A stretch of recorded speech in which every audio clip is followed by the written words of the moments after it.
Much like myself, I'd say Warframe has gotten better with time. Given my original review on Warframe was one of my first, and the game has changed pretty drastically since then, I figured it's appropriate to re-review the game. A quick heads up before I begin, this video will generally be spoiler free, but given some content is intrinsically tied to the story, I will be showing it where I have to. Also, I've played this game for the greater part of 10 years, so while I'm going to be as fair as I can, if I missed something good or bad, chances are I just got so used to it I don't really notice it anymore. Warframe is a free-to-play horde shooter whose primary selling point is the incredible mobility and pure rule of cool from the parkour system. Giving you a suite of double jumps, wall runs, and mid-air dashes you can do all on a dime. I'd also stick the co-op tag onto all this, but really you can do everything in this game completely solo, just fine if you choose. Warframe starts with you, the Tenno, a warrior caste created by the Orokin Empire long ago, but have been laying dormant for an unknown amount of time before being woken up by your handler known as the Lotus. Your journey is kicked off with the Grineer, one of the enemy factions trying to capture you due to the power of the technology you possess. Thus begins the tutorial showing you the core mechanics of the game. The first thing you're teased with is your Warframe powers, as the Lotus overdrives your Warframe, giving you unlimited energy for a brief period of time, allowing you to use your basic Warframe ability to kill enemies until you get your first weapon. After that, you are shown the combat basics this game has to offer. It is a horde shooter at its heart, so the enemies largely exist to run at your face and die, even when the enemy count is pretty low. So the enemy design really isn't anything unique or demanding. It does feel good to shoot them though. The real joy comes from tying it together with this game's movement system, which also gets taught to you during the initial tutorial. They do everything they can to make you feel cool, as this game primarily strives to give you a power fantasy more than anything. You can run on walls, latch onto walls at any point, glide in the air, you have a double jump and a move to fling yourself called the bullet jump. The bullet jump, giving you total directional control of where you go, is such a good piece of movement tech. And the best part about all this is, it's not just for show. This game rewards players for staying mobile by decreasing enemy accuracy based on speed and distance, or whether you're in the air or not. Especially in the later levels without a tanky Warframe, you need to stay mobile to avoid getting obliterated. Not only that, their levels often have secrets within them that are stuffed with extra containers to break to reward players who use the parkour to actually explore some of these levels. Sadly, it's not really worth it to explore much, as most alcoves tend to be empty and the unique stuff that can appear is fairly uncommon. The only personal gripe I have with this movement system is that it doesn't encourage chaining it together enough. Because once you learn the slingshot tech where you bullet jump into a double jump and roll to gain a lot of speed, you realize how much stuff resets your momentum, so it becomes less encouraging to do. Imagine how much skill expression there would be if wall hopping kept your momentum and you could just fly through some of the levels if you were really good at it. Although I don't know why the only Warframe that can do that is a fucking meatball. But once you finish this initial tutorial quest, you are thrown into the world of Warframe with you and all the others like you who were awakened, trying to maintain balance in the soul system between the two factions of the military-industrial Grineer, who are comprised entirely of clone super soldiers, and the Corpus, an ultra-capitalistic cult. You do this by doing stuff. Yeah, from here you're pretty much thrown into the world and told to fuck off and do whatever. There's no in-between story that helps point you in a direction to receive the next story beat. It's just a very cold opening. Any story you do encounter is largely just self-contained pieces or tutorials for new content. There is some direction at least, however small it is. Your missions are all on the star chart. It's a linear path with occasional branches that all lead to junctions which allow you to progress to different planets. This is the only real direction you get for a while. You work your way up the star chart and do challenges the junctions tell you in order to gain access to them. Once completed, you get various rewards ranging from weapons to quests. This also acts as a consistent tutorial, as the mechanics make you interact with the various subsystems to get used to them. But as for the missions themselves, Warframe is a series of procedurally generated levels consisting of pre-made rooms stitched together to form some cohesive layout. The objectives can vary, but it's almost always an excuse to funnel enemies into your endless bloodthirsty dopamine hole. You have missions where you defend objects, missions where you defend moving objects, Missions where you have to kill shit to keep a meter up, and everything in between. Now, there are a few mission types here and there where you either only need to kill a specific thing or don't kill anything at all, but they are few and far between. Overall, there is quite the variety available. There are boss fights as well, but generally the quality of them varies heavily. I really wouldn't say any boss in this game is anything more than, it's alright I suppose. And that's just the main template for Warframe. But there's a lot to this game that just goes off the rails. First, you're introduced to the game's various open world levels, as it were. These are massive maps that admittedly suck to get around until you get the Archwing deployer to fly around in. They have a few extra activities to do on top of the game taking you from one location to the other to complete various objectives. These activities include fishing, mining, and capturing animals. Depending on the zone, there is also a special mission or mini raid boss-like enemies. It's not a bad change of pace, and the environments are quite detailed, if just lacking. I get it would be too much work to actually populate these like a full open world, but you can very well spend the vast majority of your time in these only visiting a couple locations on repeat because there's just no reason to be anywhere else in these huge maps. The open world on Venus was close to solving this by having different mods and resources dropped from enemies in different sections of the map, but then they just never did it again. Which is a shame because there's a very clear amount of care that went into designing the environments, especially all the caves and buildings you can enter with various secrets and puzzles within them. But there's genuinely no reason to be in that area to even figure them out in the first place. After you play around in those areas for a bit, you're then introduced to Railjack as the next curveball. This is its own completely separate system where you and 3 other players, or AI, work together to man a single giant battleship. It feels awesome, but there's admittedly not a lot to do in the grand scheme of things. Every mission has you clearing out a certain amount of enemy fighters and cruise ships, which can be dealt with by using a big fuck-off cannon or boarding them directly, since you can leave the Railjack at any time and use your Archwing, which is also its own section of content like Railjack, but has long since withered away in terms of relevance. Once you kill everything, you can then focus on taking out enemy structures, which involve boarding them, opening up weak points for the Railjack to take out, and then repeating until it's done. Some Railjack missions can then turn into standard Warframe missions. In concept, fantastic.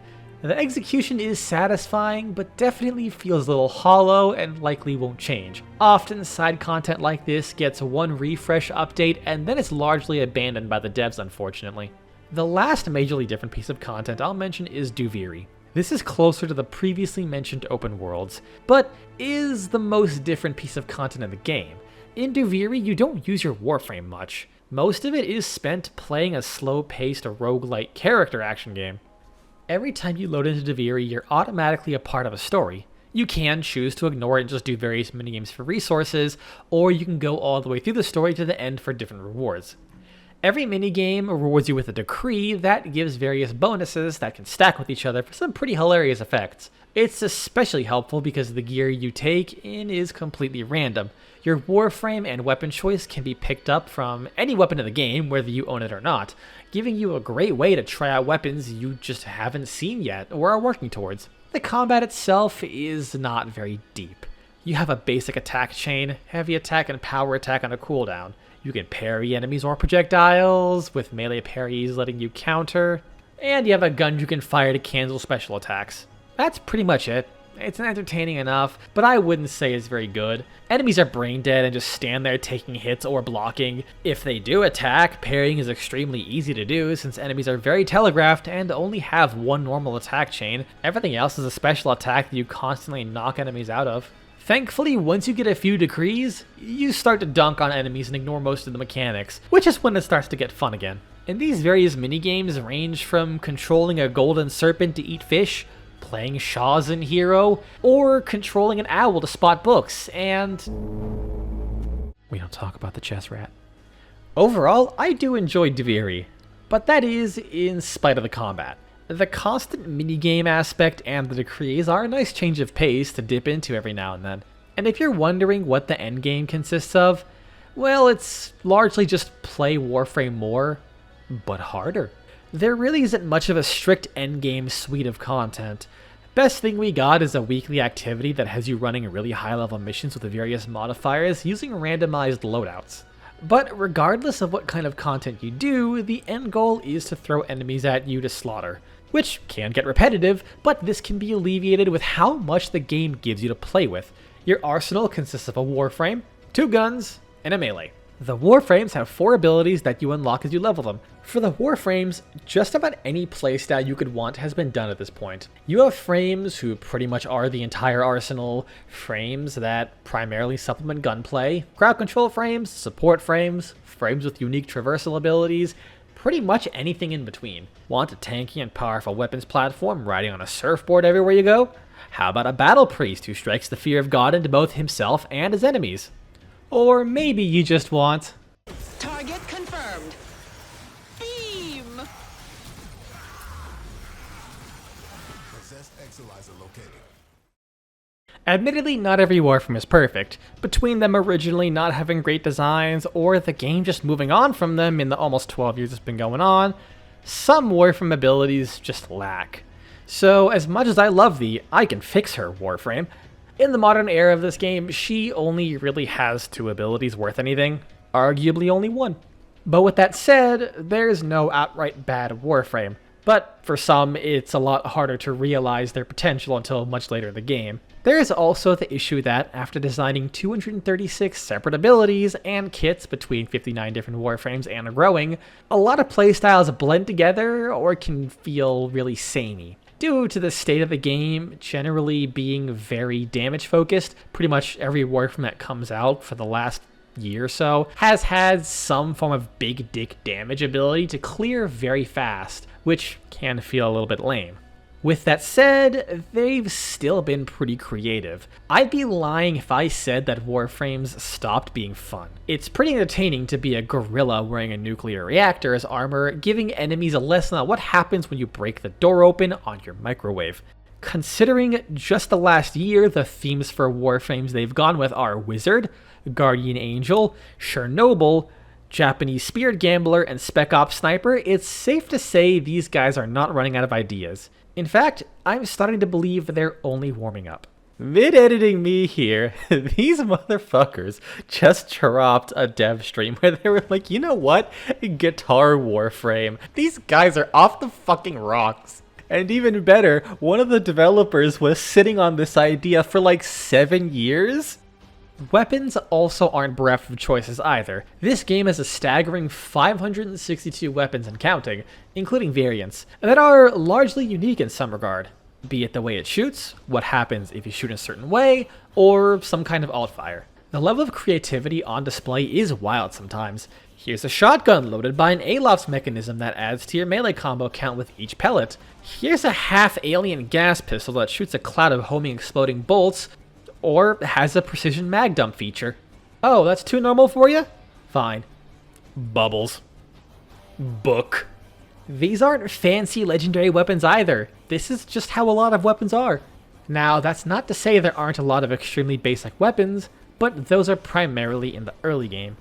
Warframe's biggest strength among any game I've played is it genuinely doesn't care about realistic weapon designs, or even semi-realistic weapon designs. They will design quite literally whatever they want and fully commit. Here's a high-capacity machine gun sniper hybrid that fires regular-ass bullets powered by a magazine the size of a D battery. They do not care for logic. Not only that, every single weapon here that isn't infinite ammo has a unique reload animation and a suite of unique sounds. Every single one. Well, almost all of them. It gives this game's arsenal so much character. Even if there's another weapon that does something better, or the mechanic is outright bad or pointless, there's some guns I will fall madly in love with because they look and feel cool. Here's the Mutalist Quanta. These days, it's a shitty assault rifle that can fire bubbles which boost damage when shot through. This gun is over 10 years old, and I can't stop thinking about it. Why? Oh, it looks weird. It's got a weird mechanic, but more importantly, look how amazing the reload is. You get this little infested buddy who helps you swap batteries. This shit genuinely lives rent-free in my head. And even if they aren't stylish, I still give the game props for personally giving nearly every weapon its own unique reload animation. Sadly, some older weapons were never given new animations when they stopped using placeholders, but every new weapon will have a custom animation made for it, even if it might be on the bland side since some weapons can be a little too weird to animate. Some guns really like being squeezed. But I'll take that over the game restricting itself due to animation constraints. This can be a double-edged sword, however.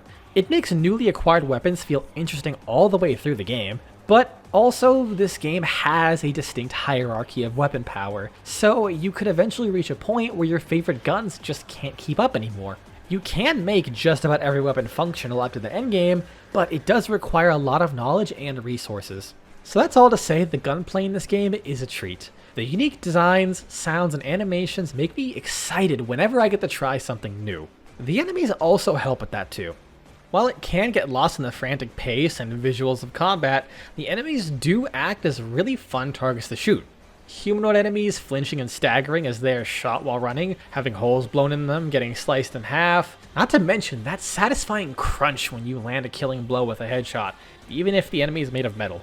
Melee, on the other hand, is not as good.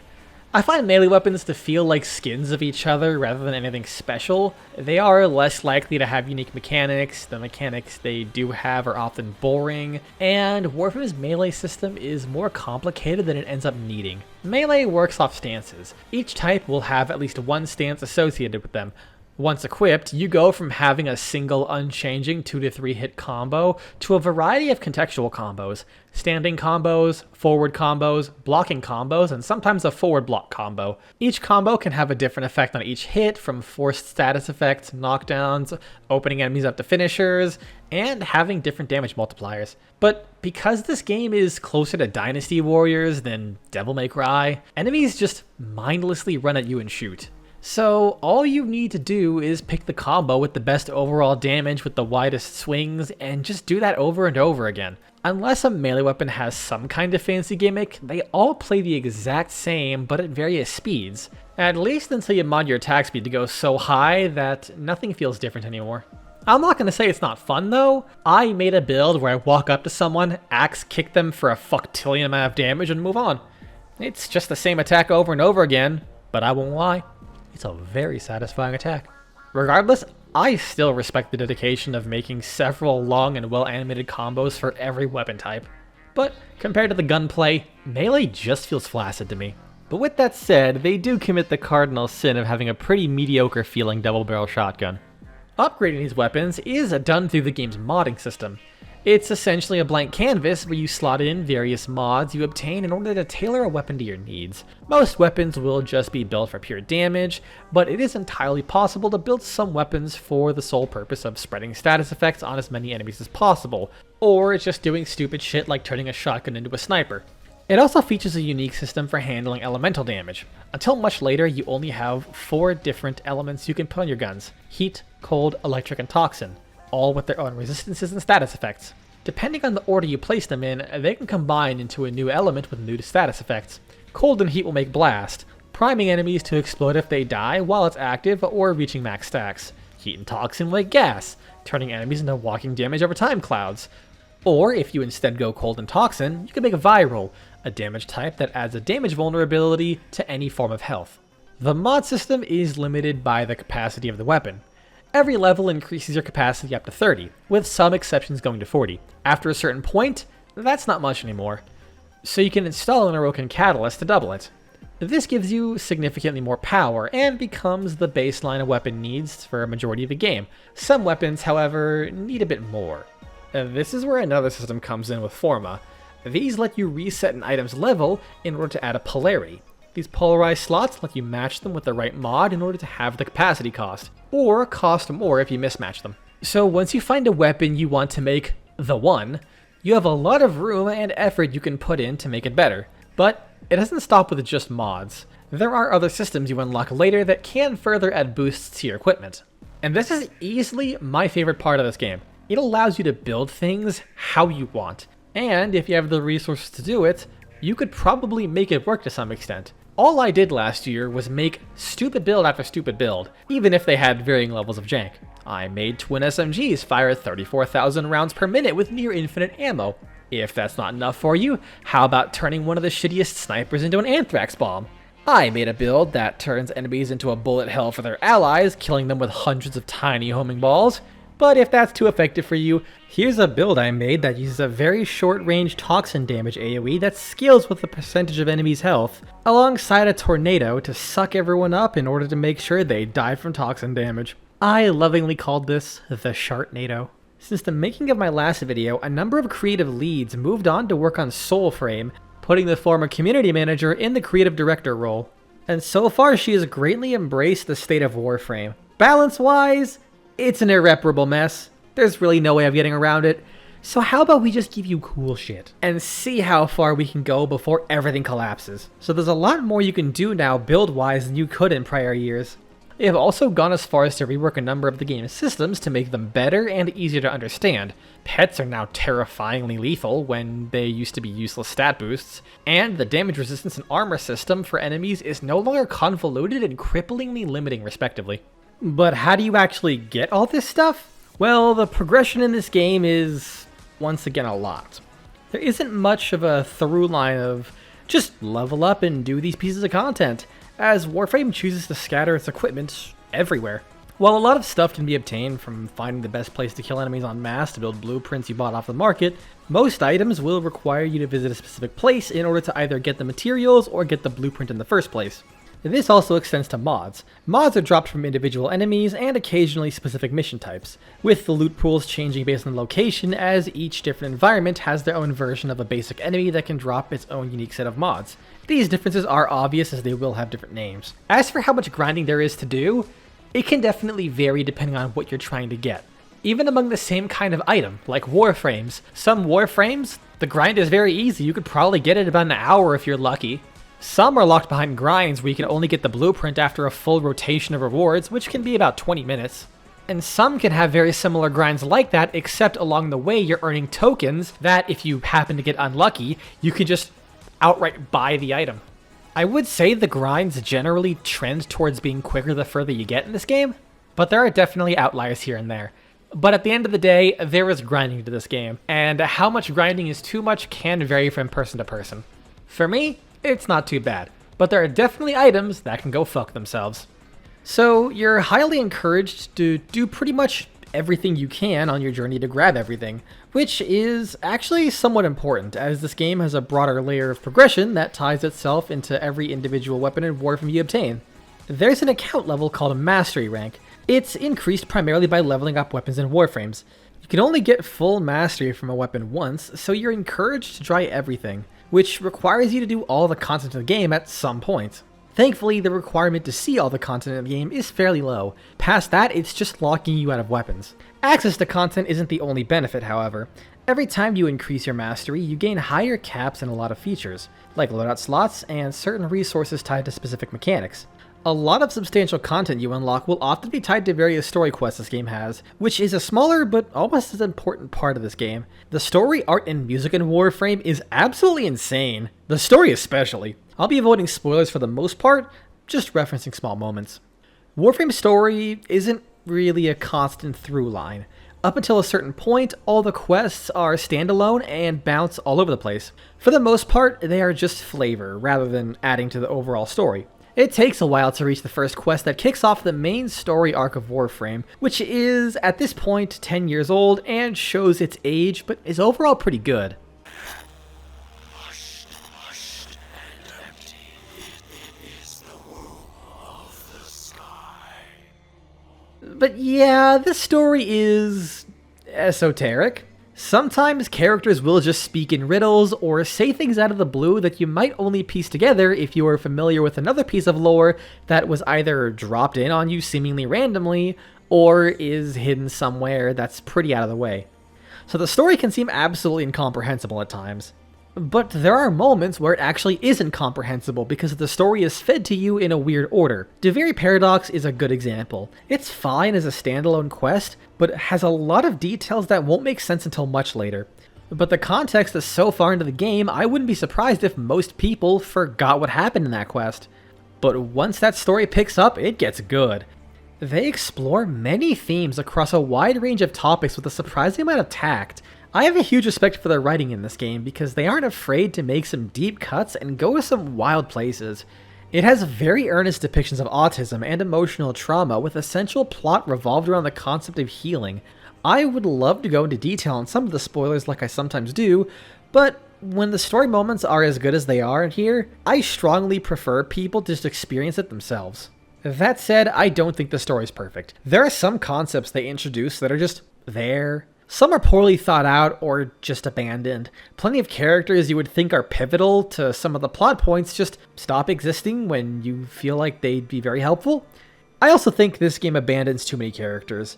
We have a whole suite of characters that can be at play, but instead they just keep making new ones in order to keep the stakes up. But among these characters is some really good voice acting. Cutscenes aren't frequent, so the story is told to you by the voices in your head, so they made damn sure those voices are great. Even the throwaway villains who barely exist have such iconic voices. I'm very excited now. The anticipation. Ooh, I always learn so much from a live dissection. It even has probably one of my favorite voices in a video game. Full stop. Initially it sounded weird, but it's kind of grown on me to have such a unique cadence and sound that I genuinely can't get enough of it. We are nomads, eternal. And when no ocean, mountain, or sky could contain us, our gaze hungered starward. Of course, they aren't all winners, especially since this game was pretty low budget early on, so some of the voice actors are just dudes from The Office. But with their voice direction and casting choices for later content, when it goes hard, it goes fucking hard. The music is also another brilliant aspect of this game. These guys pop out so many bangers with each major quest like it's going out of style. The song they made as the Tenno's leitmotif in the second dream is up there with many of the other songs. They just give me chills because of how powerful it is. Is that nostalgia talking? Yeah, probably. But ever since then, these guys must have paid their composers the big bucks, because years later they would come out with We All Live Together to go along with the release of Fortuna, which was such a well-received banger that they tried shoehorning musical numbers in wherever they could. For fuck's sake, they randomly bust out a sea shanty at one point, and it rules! Between that and the devs constantly trying to drop new twists left and right, Warframe story quests start to feel like they have the structure of a children's show. You have a big chunk of story in a self-contained manner, some kind of twist or hook to keep you engaged, then randomly bursts out into a musical, and finally the resolution. They just keep doing this, and I'm here for it every time. They even made a fake 90s boy band complete with a few songs as a part of the marketing and world building for their 1999 update. It's scary how authentic it is while still being very good. But now to move on to the more broad issues I have with the game. The biggest is that the balance is terrible. It's a mix of throwing too much power at the players from the start and handling nerfs so poorly that they've grown increasingly balance-averse over the years. It's resulted in this game being pretty unfun at times because of either some mechanic that is meant to stuff your arsenal, or another person in a public lobby is using some sort of meta that pretty much stops everyone else from playing the game because it's that effective. The power creep in this game has gotten to the point where you can play at the highest level of content by just pissing on the floor and killing everything in sight. There are enemies that shit out knockdowns, have crowd control immunity, bosses have long invulnerability phases and can't be targeted by any Warframe powers or just outright turn them off, or they will have a special mechanic that limits your DPS. This is damage attenuation. In short, fuck you. And that's the best summary I can give you. It's a formula that's meant to cap out the amount of damage you can deal in order to make it so that the best stuff doesn't one-tap anything, but the second best stuff doesn't take years to kill, since power divide is kind of that big these days. It's a pretty nuclear approach, not one I'm entirely against. The problem is, the formula is different for nearly every enemy that has it. Some cap the amount of damage per shot, some don't take into account certain factors like crit or headshots. Here's my damage normally.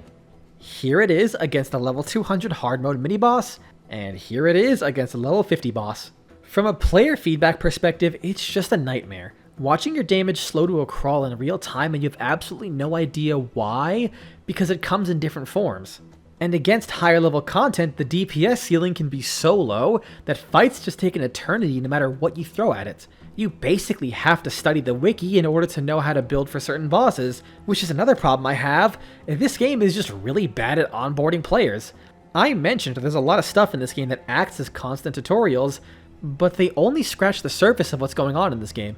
Modding is one of the most important aspects of the game, and there are somewhat important aspects of modding that the game doesn't teach you, such as the order in which elements combine being determined by the location of the slot. Not telling you things also extends to the story. This game has a problem with setting up villains with the only context being locked behind events that never came back. Here's an example. You first meet this guy named Alad V. Ignoring the fact you killed him, he's back, but now infested, so you kill him again. Then later you see him come back, but with clear scars from the infection that he had. So what happened? Well, after the first boss fight, Alad V started messing with the infested to create some new enemies, so they had an event to introduce them. This spiraled into him being overtaken, and then becoming a boss following the event. Then there was an event where Alad V asks you to help with a cure, which requires you to fuck with Til Rhaegor's experiments. This is why Til Rhaegor references you killing his tube men during the fight. That's from the event. Technically, you could have done a single sabotage mission before the fight, but the event was the original context, and you don't even hear a peep from Til Rhaegor during the sabotage mission. So, 2 characters with context dating back to community events that are no longer accessible. But in the developer's credit, they have also spent the last year doing a huge amount of improvements to the new player experience and plan to do more. Still a very long way from where it should be, but at least they're making meaningful progress. Another issue I have with this game is that it's an absolute visual clusterfuck. I have not seen a more particle-dense game, even when everything is set to minimum. And God help you if you play with lens flare and bloom on. It's even worse for damage numbers. Look at this! Where's the fucking enemy? And these damage numbers are almost half the size as the default. There is a feature that's supposed to make damage numbers appear around the enemy, but it's currently broken. Which is my last problem. This game is pretty buggy at times, and unfortunately, not just visual or minor glitches. Sometimes there will be bugs that can regularly lock you out of vital controls until you can force yourself to get killed, which can be really hard on some Warframes. But this is a free-to-play game, so it's inevitable I talk about the monetization. This game overall is very fair with its monetization. Every piece of content is free, and the premium currency Platinum is earnable. The only stuff you can't earn is cosmetics that were only ever sold for real money. The main philosophy of what you can pay for gameplay-wise is just saving time. Weapons and Warframes will have crafting times associated with them.